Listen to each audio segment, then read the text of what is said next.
All right, welcome everybody. I'd like to call the February 2nd board meeting to order. Roll call, please. Trustee Guma? Here. Trustee Sauter? Here. Trustee Saviano is absent. Trustee Kunze? Present. Trustee Mahoney? Here. Trustee Oakland? Here. And President Pearson. Here. Let's do the Pledge of Allegiance. I pledge allegiance to the flag of the United States of America and to the republic for which it stands, one nation, under God, indivisible, with liberty and justice for all. Okay, I guess we're going to start off with the swearing in of Officer Harmer. You want to come on up? All right. President Pearson and village trustees, it's my privilege to introduce you to our newest police officer, Griffin Harmer. Officer Harmer is a 2025 graduate of Western Michigan University, where he earned a bachelor's degree in business administration. He most recently graduated in December from the Macon County Law Enforcement Training Center, completing 16 weeks of intensive and demanding police academy training. Officer Harmer is currently in the field training phase of his career with the East Dundee Police Department, and I am pleased to report that he has demonstrated strong professionalism, sound judgment, and a clear commitment to serving our community. His performance to date reflects both the quality of his training and the character he brings to this profession. We got to brag on him real quick. One of his very first arrests as an East Dundee police officer was a very nice traffic stop that ended up into a nice drug arrest as well. So he's doing a great job. So I'm going to turn it over now to Police Commissioner Tice for his swearing in. You can say it.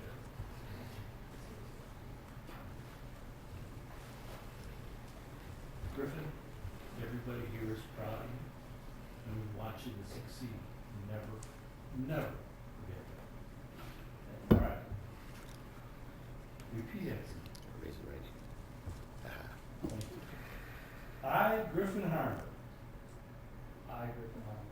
do solemnly swear that I will support the Constitution of the United States, Do solemnly swear that I will support the Constitution of the United States, the Constitution of the State of Illinois, the Constitution of the State of Illinois, and the ordinances of the Village of East Dundee, and the ordinances of the Village of East Dundee, and that I will faithfully discharge the duties of the office of police officer and I will faithfully discharge the duties of the office of police officer for the Village of East Dundee to the best of my ability. for the Village of East Dundee to the best of my ability. Very good. Congratulations.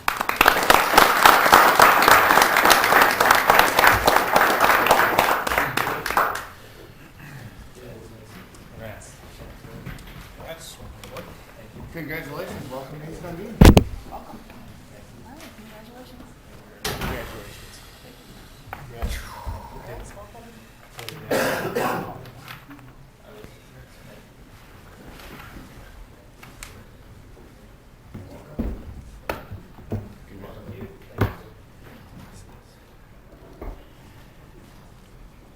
Thank you, family. If you wanted to leave, you can leave. Public comment. Do we have anything for public comment? None. Anyone here for public comment? Okay. And then we have the consent agenda. I'll entertain a motion to approve the consent agenda. I will move to approve the regular village board meeting minutes dated January 12th, 2026. I will also move to accept the warrants list in the amount of $215,659.72 and $96,375.56 for fiscal year 2025. I will also move to accept the warrants list in the amount of $207,506.27 and $120,769.93 for fiscal year 2026. I'll move to approve a resolution waiving bidding requirements and approving a residential solid waste services franchise agreement with Flood Brothers Disposal Company.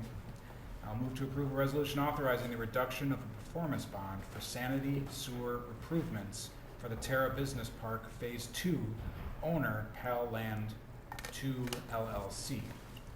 I will move to approve a resolution authorizing the release and replacement of the performance bond for site utility improvements for the Terra Business Park Phase 2, owner Pal Land 2 LLC. I will move to approve an Illinois Department of Transportation resolution for improvement under the Illinois Highway Code to expend $54,750 in motor fuel tax funds in the fiscal year 2026. And I will move to approve resolution adopting the electronic attendance at village meetings policy. Second. That's a lot. Okay. Trustee Goop? Trustee Guma? Yes. Trustee Sauter? Yes. Trustee Kunzi? Yes.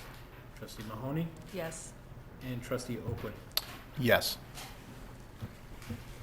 Okay, next we have a discussion regarding the 2026 St. Patrick's Day activities and events occurring throughout the village. And we have someone here for it. Hi everyone, I'm back, Eileen McNamee. Here to talk to you about the St. Patrick's Day Parade and all the festivities and activities that we have going on this year.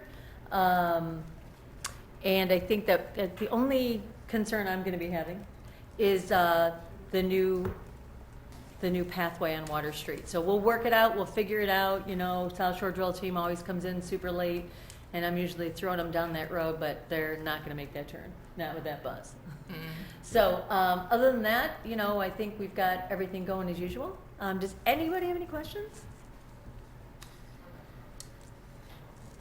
I'm glad you're aware of all the changes in the streets Yeah, and challenges on that, so. yeah. We'll just have a couple challenges there, and then we're setting a meeting with police and fire and so forth for next week.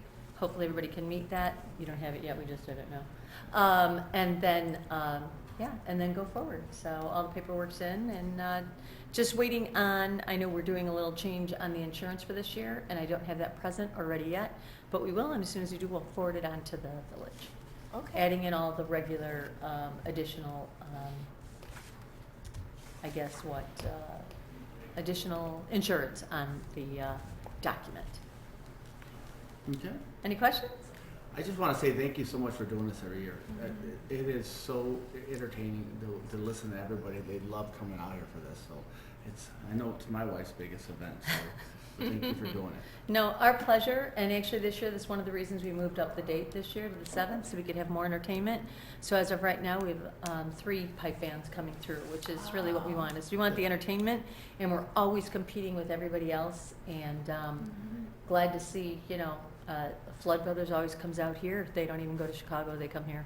Nice. So, yeah, That's good. That's awesome. okay.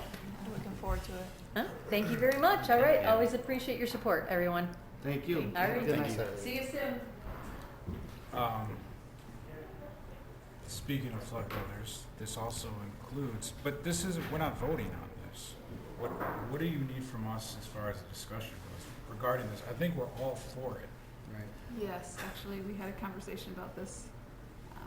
It actually does not need village board approval because it's a co-sponsored village event, but Eileen wanted to come and give a spiel, so we're welcoming her, and Yep. thank you Awesome. for doing that. And she doesn't have to wait through all the other stuff, Right. through all the other stuff on the agenda And next year, we'll just approve it administratively, and unless you want to come, you don't have to come. It's always great to see everybody. Who doesn't want to be at this? Of So clearly, everybody wants to be here, which is why they're packed house tonight. Reach out if you have any All right. questions. Anybody else have any discussion? All right, I'll entertain B. I'll move to approve an ordinance amending Title 7 of the code to create Chapter 152 regarding floodplain management code. I'll second that. Any discussion? Just give a quick overview, unless you want to, Andy. Well, you can set it up, I'll add to it if you want. So previously, we had received a letter regarding the floodplain ordinance currently in the village code, and the need to update it in order to continue to comply with FEMA regulations. We had this come before the board, I think it was January or December? December. Yes, and the board gave some feedback at that time. We had some additional meetings with trustees and staff and other concerned parties. And since then, we've modified it to what you have before you tonight. And Trustee Sauter and Trustee Auckland were very instrumental in getting us to this point that we're in right now, where we have something that we think will work for everyone. So thank you for that. And please add anything I forgot. Sure, just a few high points for if anyone's listening later, because I remember 15 years ago FEMA redid the maps and confused everyone who lived in the flats as to how they got put into a floodplain.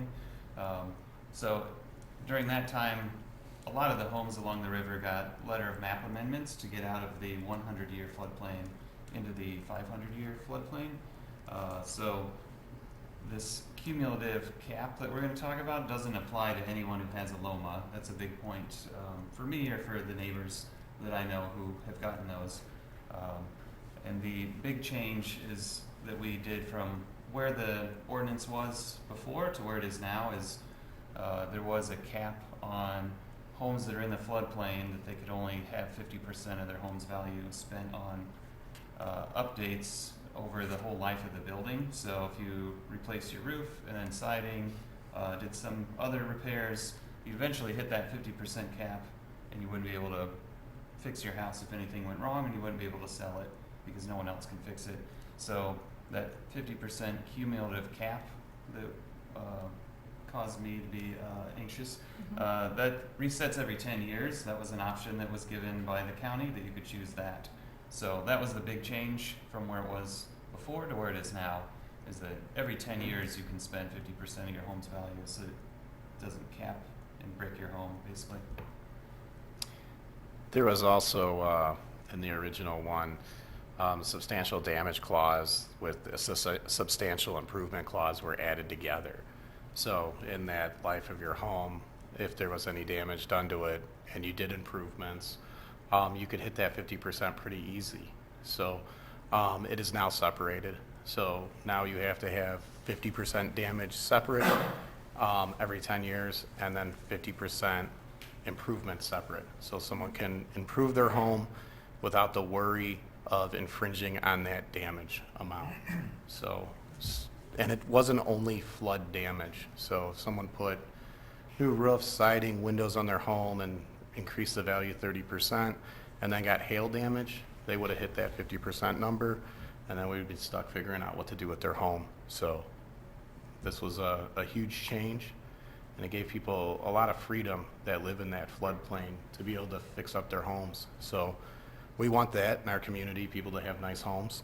And I know a lot of people are interested in hitting the requirements, but it is very costly to hit the requirements to pass the 2 or 3 board foot clearance of lifting your home. So this was a lot of work by staff to get to something that was good enough, or good for the community, and I really appreciated you guys spending extra time with us to make sure that we could get to somewhere where we could all feel good about it. So This actually benefits the entire town too, so if we had houses that were really depreciating in value, it would affect everybody. So thank you too for, and staff for putting in the effort for this. All right, anybody else? All right, let's get a vote. Trustee Kuma? Yes. Trustee Sauter? Yes. Trustee Kunzu? Yes. Trustee Mahoney? Yes. And Trustee Oakley? Yes. Okay, next we'll move on to agenda item C. I'll move to approve an ordinance amending section 157.003 and section 157.050 regarding pawn brokers. Second. Okay, you got a second? Did you want to talk about this at all, or we just want to move forward? Did anybody have any questions about it, any discussion? Well, I do have a Okay. question, actually. I mean, Okay. this is an ordinance that we're defining what a pawn shop is, pawn dealer, pawn broker. But this ordinance won't actually put any regulations on pawn brokers or pawn dealers. Is that correct? Is that my reading correct on that? They have their own state requirements, Okay. but no, there's no licensing requirements here. Well, so we're going to add later a special use permit to the pawn shops, is that So true? this is being added, permitted by special use, so whenever you do have, an applicant for, a pawnbroker, a pawn shop in the B3, it would go before the planning and zoning, and then before the village board, where you could then place conditions as you Yeah. see fit on that individual business. They In won't be allowed. addition to, sorry, Kelly, in addition to the state's licensors that they require already. Okay. And they won't be allowed in any other zoning district but the B3. Oh, it says B2 in here, in the summary. And the chart is B3. Within the B2. Sorry, B3 it was supposed to be B3 in Okay. the summary, sorry, Okay. but the ordinance is correct. And B3 is B3 is is mainly. this district over, and the map's over there, so Yeah. it's the pink or the So the blue? B3 over there is along the Dundee Road, Route 25 corridor. Mm-hmm. And a little bit, if you go over to your right, exactly, if you go to your right, even though PAL land is zoned M1, their PUD allows B2 and B3. Okay. So that's primarily where you'll see this.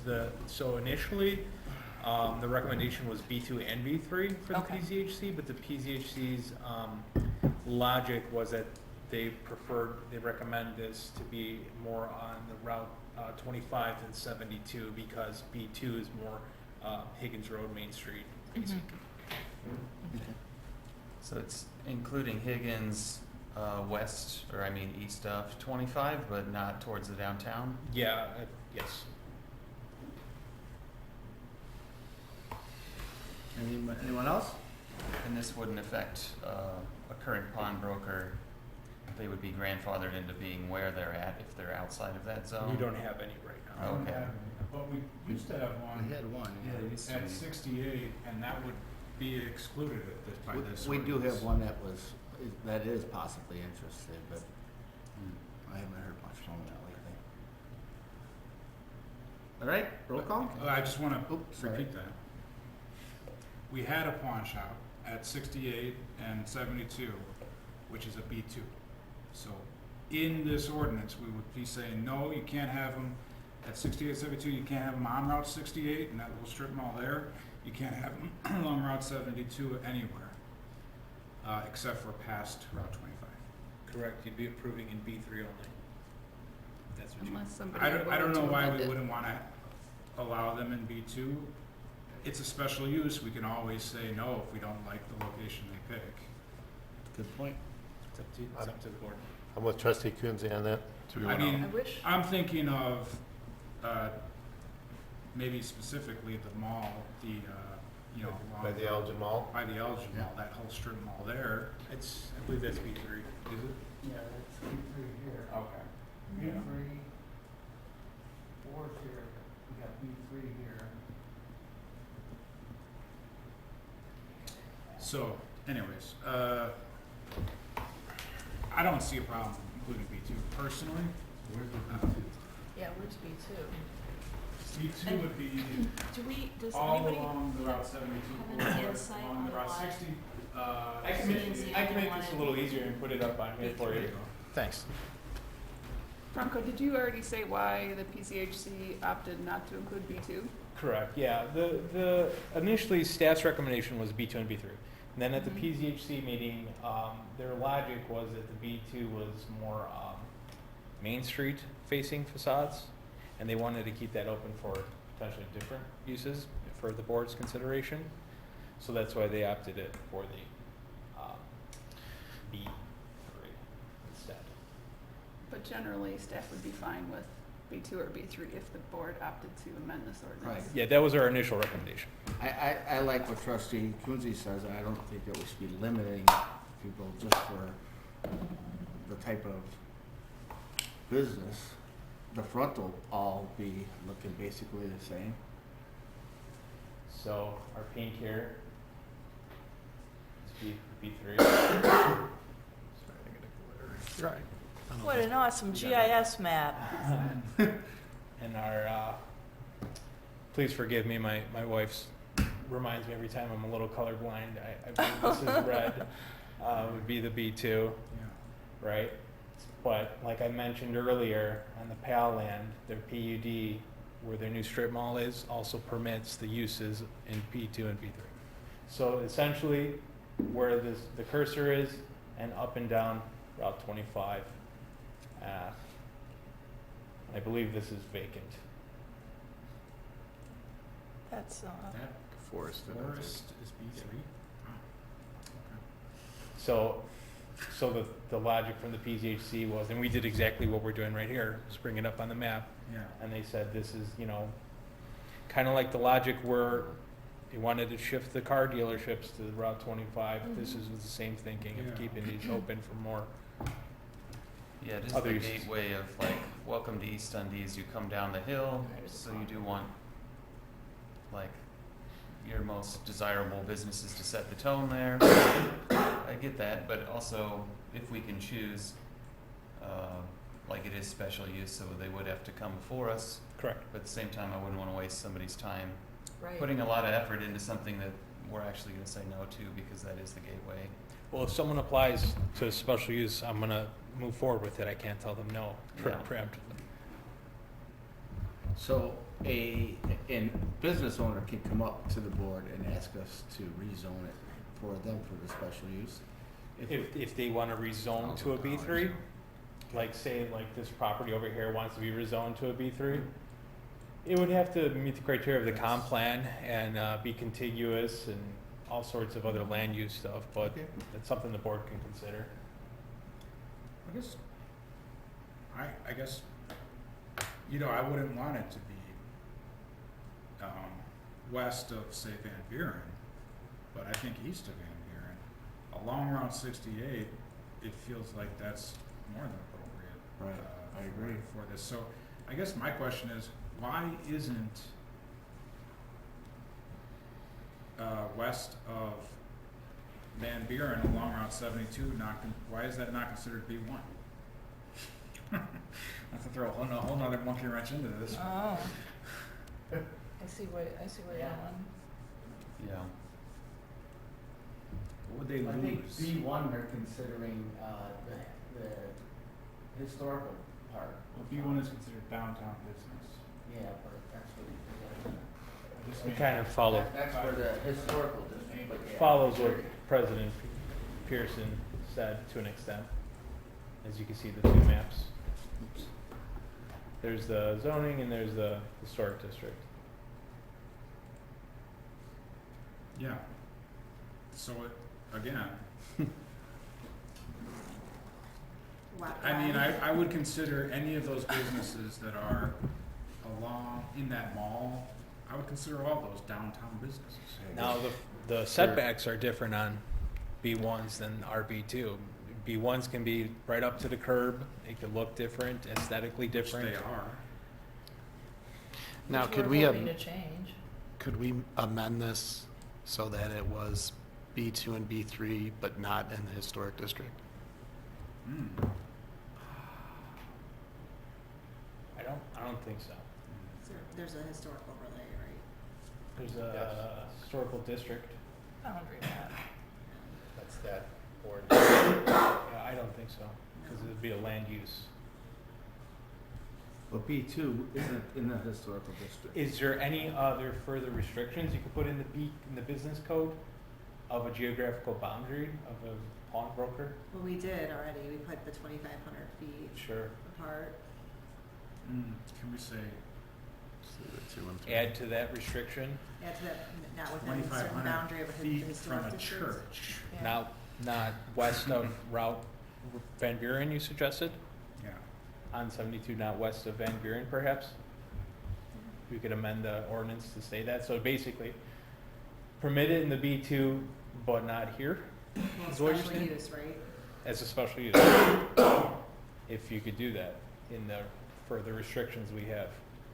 Yeah, Outside of the we table. can create a boundary.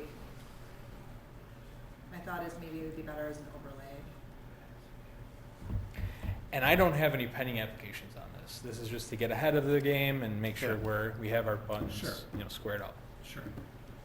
Yeah, I'm okay with it as it's written because I feel like we did have that same logic of saying we don't want car dealerships on that gateway as you come down into the downtown. And this would be similar, not having pawnbrokers and car dealers, pushing for different kinds of businesses right at the Welcome to East Dundee area. Then I would suggest we not vote on it tonight and have the village attorney come back with the revision for you to vote on at the next meeting. Okay. Sounds That's good. fair enough. So I will what do we call it? Postpone. Postpone. I will move to postpone item C Second? until, Sorry. 16. what is the date? February 16th. February 16th, 2026. Second. You just do a voice vote. All in favor? Aye. Aye. Any opposed? Hearing none. All right. Okay, that brings us to the discussion about the, regarding the standpipes painting and rehabilitation project. Did you want to talk about that, Phil? I'll also give a brief intro on this one. So as part of the 2026 budget, Village Board gave really good direction on prioritizing water infrastructure projects for not only this year but the coming years. And we have a big backlog of projects that we are ambitiously attempting to get done over the course of the next 1 to 4 years. And as part of that, we've had some high-level discussions about funding. As you're aware, we did not get the IEPA loan last year to fund one of our major projects, and so we again are applying this year with a more shovel-ready project in the hopes that it will improve our chances. I'll let you continue the rest of my story so I don't steal all the thunder, but I'll jump in when necessary. No, that's quite all right. Thank you for the introduction. As Erica mentioned, we were seeking to rehabilitate and paint the standpipe this year, ahead of some other projects. We've got the 68 tower project planned for next year, and lead service line replacements going forward, water main projects, well 6 rehabilitation. Our project is competing with hundreds of other projects statewide for IEPA loan funds. It's our preference to fund this project through the IEPA's Public Water Supply Loan Program. However, if we're unsuccessful, based on, right now, we were scored last year in the very middle of the pack. So as Erica mentioned, we're trying to create, by going out to bid now, create a more shovel-ready project. And hopefully that would be more attractive for the IEPA to award us a loan for the project. However, if we're unsuccessful, we'd like to consider bonding this project this year, and are therefore recommending initiating a process to explore a bond analysis if we're unsuccessful with the loan application that we'll be submitting by the end of March, and that application is due on March 31st to the IEPA. Couple mentions in the memo: we can use cash balance to initiate the project, and those funds would be repaid with either a loan or a bond, whichever direction we ultimately go in. And most importantly, this will allow us to paint and rehabilitate the standpipe this year. What all needs to be rehabilitated with it? There are a number, we had the standpipe inspected by Dixon Engineering, and there are a number of, the standpipe itself is over 100 years old, and it's been improved / rehabilitated through the years, although it's been a number of years. There's cracks in the foundation, spot coating failures, anchor bolts need to be repaired. We've got the overflow pipe flap gate valve is needing some work. So there's a number of structural type. And we're not using it right now? Or it's on standby? No, so its standpipe is currently in use. So Oh, it's yeah. just in need of rehabilitation and painting. We initially wanted to evaluate whether or not it was needed to continue operation, and I was hopeful that it wouldn't be, so that we could decommission it and then remove it, but that was not deemed advisable, and it is a critical piece of the overall puzzle for water pressure in It's got some elevation. Dundee. So we have 2 pressure zones in the village, the low and high, and so this kind of helps regulate pressure between the 2 zones.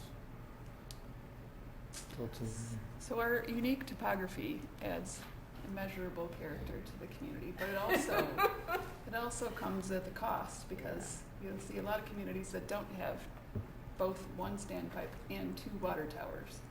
which is why we were trying to decrease it. It's not feasible, so. But big picture, you know, we really want to get the standpipe done this year. We'd really like to get the water tower painted next year, so we need to think about funding those. And first choice is the IEPA loan, but we won't find out about the IEP loan until July, and we need to start this project before July. So what we're looking for tonight is direction from the board on, if we don't get the loan, would you approve us going out for a bond so that we can still do the project this year? And if our plan A does not come through, which is to get the loan, and we then have to go out for a bond, we would want to add additional projects into that bond so that we could then cover the standpipe, or the water tower for next year, excuse me, and some other additional projects, so But- that we're But- maximizing. But we'd be taking out a loan for something that we're not gonna start the work on for a year or so, right? Well, there is pre-engineering current year Okay. for the water tower Okay. for next year, All right. so that we would be using some of that to cover that. And that was the one that wasn't in the budget, correct? The pre-engineering, and we wanted that. Yep. So, yeah. Well, the engineering for the 68 tower has been Yeah. budgeted for the, Initially it wasn't, and then the board Okay. moved it up. Yeah. Got it. ah, Got it. okay. What's the, so, if the IPA loan doesn't come through and we have to go out for a bond, what's a bond gonna look like with all of our projects rolled up?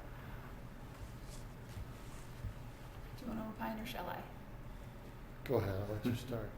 Okay, so the standpipe is around $1 million, 1.1. So we're gonna run several scenarios for the board to consider, either just borrowing the 1.1 for the standpipe or borrowing probably somewhere in the neighborhood of 2.5 to 3, which would cover next year's water tower plus lead service lines.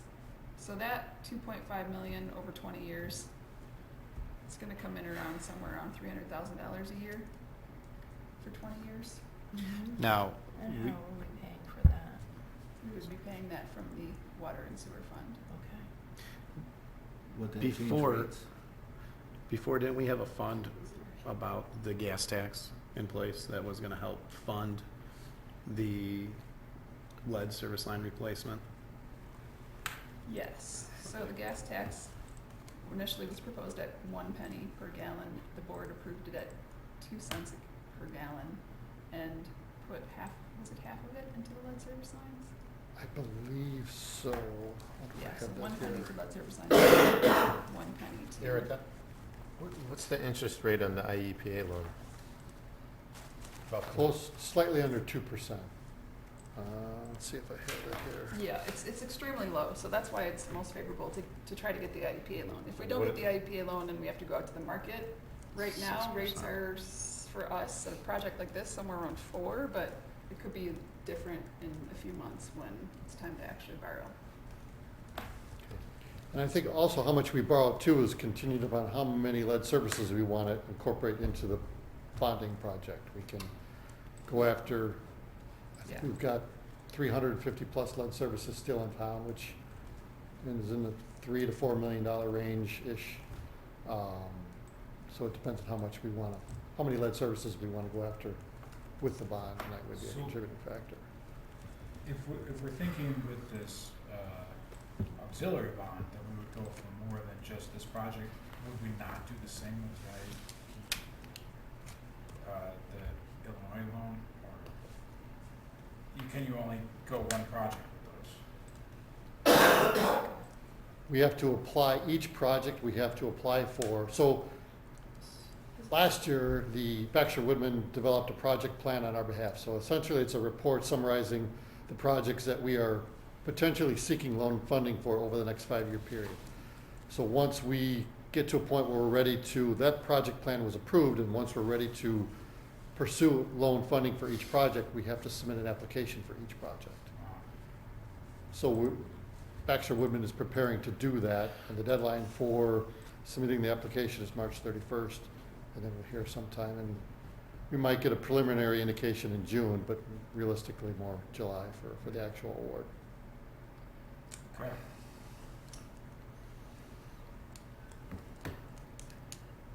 Well, So you just need us to tell you that you would possibly, Well, we would like you to tell us if you want us to proceed with the standpipe this year, and that if we don't get the loan, that we would use bond to fund it current year, So essentially, the difference between 2 or 4%. roughly. Yeah. I think the pipe needs to get fixed. It's only gonna get more expensive. Right. And our concern is if we continue to defer this particular project, we run the risk of some type of an emergency repair that would Yeah. be an emergency repair and a Costs us substantial a lot cost, more. Yeah. as opposed to a planned Yeah, it's re- critical building infrastructure. We need rehabilitation water. project. So, Yeah. yeah, My vote is to move forward. I'm with you. I'm with you. sure. Yep. Okay. sounds good, thank you. All right, next discussion, thanks Phil. Discussion and direction Phil. regarding the paint color and logo options associated with the standpipe painting. I agree with what Matt Auckland wrote to all of us on this. Matt Beck. Matt Feck. Yes. We got too many Matts around. No, we got It's plenty okay. Matt. Yeah, More we Matts all, around. what she's referring to is we got Matt Feck. an email, the whole board did, from a citizen on Summit Avenue who backs up right to a standpipe, and right now it's blue with no logo or anything like that. It's kind of tucked in the trees. Correct. I don't know why we would really waste the money on a logo or anything like that, and if everyone's complaining about the color now, don't we all kind of feel, keep it the same, it's blue, right? Yep. I mean, I think that those residents are the only ones that can see the thing. Correct, so we may as well listen to what they have to say. Yeah. That was my view too. The important part of the decision tonight is logo or lettering or no logo. We have time realistically to choose a color, that's not a big deal. So if someone has a color preference in a month from now, and we're Right. certainly open to changing. Sounds like everyone wants to do no logo. Yeah, I didn't even know. Okay. Yeah, It no was there logo, until you keep it showed me pretty it. much the same Yeah. color. If we're not having issues with the residents Yep. right now in the color, keep it the same. Nobody's ever Just don't saying. let Franco pick out the color. It's gonna be pretty. Red. It's gonna be white. What would the cost impact be of like tiger stripes on the whole thing? Fairly significant. Forget it then, yeah. Sky blue then. I was joking about Sky blue. camouflage in my mind, but I didn't say it out loud. Paint No it like bad trees, a mural of trees and Tree deer. trunk. Because that's what's back there anyway. It's the next art council project for, oh yeah. Okay, let's move on. Trustee Guma, do you have any reports? No report. Trustee Ackland? No report. Trustee Mahoney? 2 weeks from today, the Depot. Community Events and Depot Committee will be meeting at 5 p.m. here. And we will also be scheduling another meeting for March and potentially April, just so we can get everything off the ground. If businesses want to join us in March or April, they're of course welcome anytime, but it might be too early for other businesses that are interested to actually participate. And we can get some information out to everybody on what the plans are. So it's basically we're gonna recap 25, and we're gonna set some schedules, and further definitions around different activities at the depot, as well as, enhancements or additional event, potentially commemorating, 250th anniversary of America, so, Of our country, yep. Nice. yep, that's it. Trustee Kunzi? Speaking of the depot, I'm wondering, did we ever print our town picture at, We did, and it is hanging inside Village Hall, oh, okay. and there's also one at the depot. Cool. I don't have any.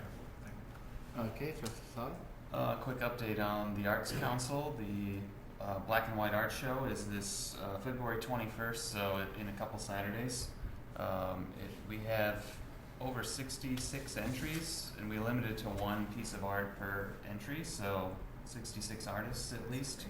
that have submitted. We're going to review this week and send out acceptances on Wednesday, but it will be at Willow and Birch is building. After they move out, they're going to help us host it, so it'll be at one location instead of multiple locations.